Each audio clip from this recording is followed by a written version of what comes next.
Europe is burning. It is 1940. Nazi Germany has conquered most of the continent. France has fallen, and the British Army has barely escaped of Dunkirk, leaving behind equipment, vehicles, and thousands of lives. Britain now stands alone. For Adolf Hitler, the next step is clear: invasion. But before German troops can cross the English Channel, one thing must be achieved: control of the sky. Above Britain, the fate of the war is about to be decided, and standing in the way is a single aircraft, the Spitfire. Years earlier, British engineer Reginald Joseph Mitchell set out to design a fighter unlike any other. He believed air combat was not about brute force, but speed, balance, and aerodynamics. The result was the Supermarine Spitfire.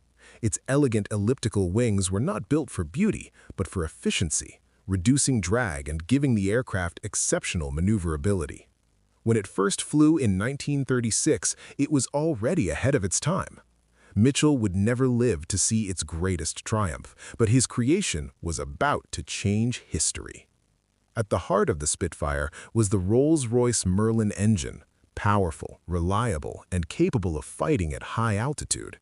The aircraft could climb quickly, turn sharply, and strike with precision. Armed with 8 machine guns mounted in its wings, it was deadly in combat.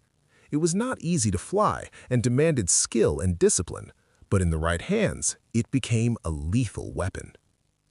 In the summer of 1940, the Battle of Britain begins. German bombers fill the skies, attacking airfields, factories, ports, and cities. The Luftwaffe's goal is simple: destroy the Royal Air Force. Air raid sirens echo across the country as pilots sprint to their aircraft, engines roar to life, Spitfires scramble into the sky. Alongside them fly the Hurricanes, tougher and more rugged fighters tasked with attacking the bombers, while the Spitfires engage the German escorts, the Messerschmitt Bf 109. Behind the controls are not legends, but young men. Many are barely 20 years old. Some have never seen combat before. They come from Britain, Poland, Canada, New Zealand, and beyond. They fly mission after mission, often with little rest, watching friends fail to return. Yet they climb back into their aircraft because they understand one truth: if Britain loses the sky, Britain loses the war. They will become known simply as the few. The Messerschmitt Bf 109 is fast and heavily armed, but it has a critical weakness: limited range. Over Britain, German pilots have little time to fight before they must turn back. Spitfire pilots fight over their own land. If they are shot down, they may return to fly again.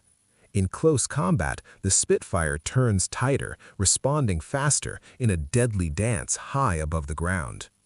On September 15, 1940, the decisive moment arrives. The Luftwaffe launches its largest attack yet, massive formations heading toward London. The RAF sends everything it has. The sky fills with aircraft, bombers fall, fighters burn, parachutes open against the clouds. By the end of the day, German losses are too heavy. Hitler realizes the truth: Germany has failed to win the air war. The invasion of Britain is cancelled.